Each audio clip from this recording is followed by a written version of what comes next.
guys, it's Jessica from Peace Love Books, and today I'm here with the second half of my May wrap-up. I always forget what month we're in. I read 13 books in the first half of the month, which was great. That is so much more than I normally read. And then I have read 9 books in the second half of the month. Technically 10, but one is a beta read, so I'm not talking about that. So total for the month is 23 books, which is amazing. But I'll get to the 9 books I read in the second half of the month. I'll link the first month down below. And before we get started, I would like to thank the sponsor of this video, which is Lexi Blake. So I don't know about you, but I am a huge fan of reality TV, and My Royal Showmance is a dating show with a prince, and the heroine has her 2 best friends, and they've made a pact to always stay friends and to someday move to Manhattan. This one is about one of the friends named Annika, and she is actually working for this company, and she has to kind of go undercover as a production assistant for the dating show, and something happens where a contestant for the dating show actually drops out, so she has to take their place, and now she's in a dating show with this prince.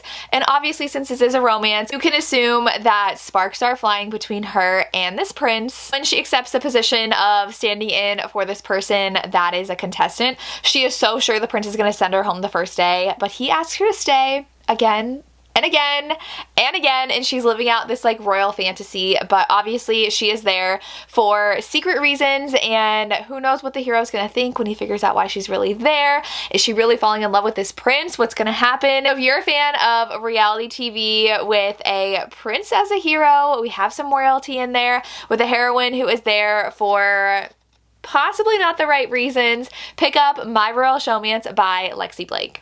And thank you so much to Lexi Blake for sponsoring this video. Okay, so the first book that I ended up reading in the second half of the month is going to be Deal with the Demon by Kay Lorraine and Meg Ann. I actually got to meet these two at a signing in Columbus, and I did not know that one of them is actually an audiobook narrator that I listen to all the time, so I was like, I need to put you at the top of my TBR. This is the first book in a series. I had so much fun. It was like 4, maybe even 4.5. All the characters did all of their narrating. So this is a Why Choose Romance, and there are 4-ish heroes, and all of them are different narrators, and when their lines came up on the female's POV, those narrators narrated their own parts, and we had like top tier narrators. So the heroine is running away from an abusive husband. This is a paranormal romance, so she meets a demon, she makes a deal with him, and she basically like is his, and he takes her virginity, and he's obsessed with her, and then she gets a new identity from this one like hacker guy who was Teddy Hamilton, obsessed, and then she gets a job that he hooks her up with at this bar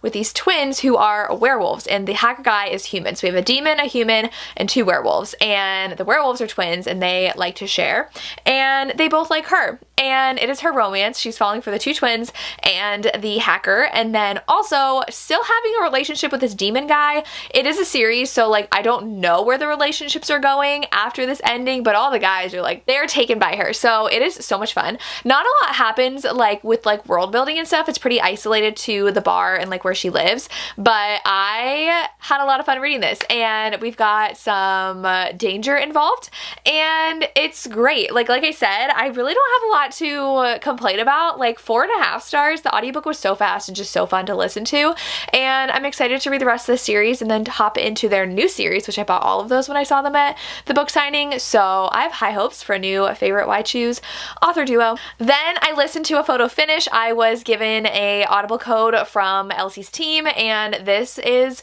so good. This was a reread. I gave it 5 stars the first time. I'm giving it 5 stars the second time. I feel like I was talking to Tori about this from Love of Life, and she said that this series is so underrated because everybody just loves her Chestnut Spring series, and this is her first series, and it's very horsey, it's very western, and the heroine in this one is a jockey, and this is the only one I've read in this series because I've heard it's the best. And she had an online relationship with the hero a few years ago, and now it did not end well, and now she actually is working on the farm that his family works at, and I think he works there too, and he is a veteran, and so he is a little bit on the grumpy side, and she has to move in with him because she has knocked off her horse during a race and injures herself, and so she moves in to his house because it's the only one that has like a first floor bedroom, and so it's kind of roommates and kind of hate to love because they really can't stand each other being around each other, especially because of what happened in their past. And then she uncovers a little bit of a softer side of him, and that involves also a horse that needs to be taken care of on their property, which is so cute. And it was just really good. 5 stars. If you haven't read the series yet, please do. I love it. And the audiobook was so good. The series is all coming out in audio. I love it. Then I read Fourth Degree by Nikki Castle. This is an arc that I got from her, and it is a MMA romance and it is a forbidden romance. I gave this one 4 stars. I did really like it. I just feel like nothing has been as good as the first book in this series. I adored 5 Rounds, and this one is an age gap. So the heroine's 19, which I didn't realize she was that young, and the hero is 35, and she starts working out his gym. He's a really famous MMA fighter. He's retired now. He's a coach, and they call him coach throughout the series, and she really wants to try out MMA. She's like, I've been really into it, and it's like a passion of hers, but she's really tight on money. She is providing for her teenage brother and her mother, who cannot work because of her disability, and she has been taking care of her family for a while now, and she literally has like no time or money for anything that is a hobby to her. And so it's really like a splurge for her to be able to do this MMA fighting, and there's instant chemistry between them, but he is very aware of their power dynamic and age difference because he's the coach and he is like 15 years older than her. And they talk a lot about gyms and men in the industry who take advantage of especially women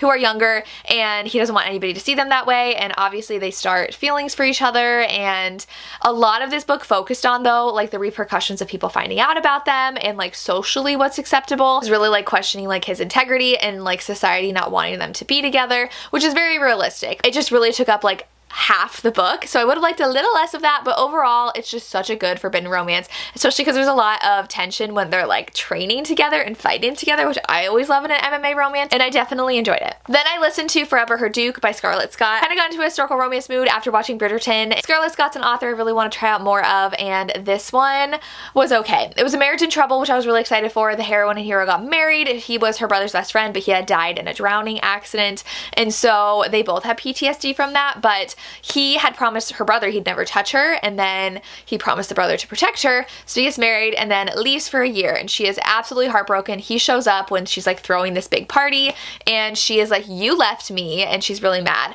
And it was okay. Like, it's just a novella, and I need to stay away from novellas. Even though my favorite novellas have been historical romance novellas, this one just like did not hit the way I wanted it to. I wanted there to be a little bit more like fleshed out about their romance, and it feels like she forgave him a little too easily in this instance, so I gave it 3 stars. I just didn't love the plot. It just felt kind of boring because it was just like chatting a lot, and I need a little bit more action in my historical romances, so 3 stars. Then I did my beta read, so I can't talk about that, but I did read something early for an author to give feedback. And then I picked up Worth Any Price by Lisa Kleypas, which was our Ravished by Romance pick, and I had such good book club picks this month because this one, 5 out of 5 stars. Lisa Kleypas is queen. The Bow Street Runner series is so good. The hero, Nick, he is a Bow Street Runner, and if you didn't know, they also mentioned that in an interview for Bridgerton. Like, the actors were like, who are the Bow Street Runners? I was like, no, how do you not know them? They are basically like the police in London and run the streets, and the hero is one of them, but he comes from a life of crime. And so the hero from book 2, from Lady Sophia's Lover, he's actually Sophia's sister, and so he is related to like the head Bow Street Runner, and they're by marriage, and so he makes him be a Bow Street Runner because of his past. He actually has a really tragic, horrific past because he was in prison and horrible conditions, and now his job is to track down this woman for her betrothed. And it is our heroine, and he gets close to her at this house party, which I guess is a hero from a different series, which I didn't catch because I'm horrible with character names. And she is working for his sister, I believe. She is working for someone in the household, and the hero shows up for this big house party, and it's a little bit of a scandalous house party, which I loved. And he and her kind of like share a moment, and then it comes out that he is there to find her for her betrothed, which is not her choice. It is her family's choice. She was pretty much raised to be conditioned to be this older man's wife, and it's disgusting. And she's like, no, I'm not going back. And so then they decide, he's like, well, you can go back, you can marry me. So it's a marriage of convenience. It is so good. Just like, there's nothing like old school historical romance pining and tension, and that's what this book had. I loved it. They go back and have to deal with the repercussions of having a marriage of convenience when her family was expecting her to marry this guy, and then he is dealing with his own stuff of gaining a title, and other things I can't talk about because it would definitely spoil it. But I love this so much. 5 stars, please read it. Then I read my Historical Hellions pick, which is my other book club that I run with Samantha and Christy, and we read His Forbidden Touch by Shelley Thacker. I love Shelley Thacker. Her books are always so fun and have a lot of action, and they're so easy to read for an old school historical because this one came out in 1997. We have this step back, and I gave this 5 stars. I was the only one, I think, in the entire live show that gave it 5 stars, but oh my gosh, it was so good. The heroine, it just jumps into the action where her castle land is being taken over by the enemy and her brother is murdered, and they pretty much lose this battle, and so she now has to be betrothed to the enemy's king.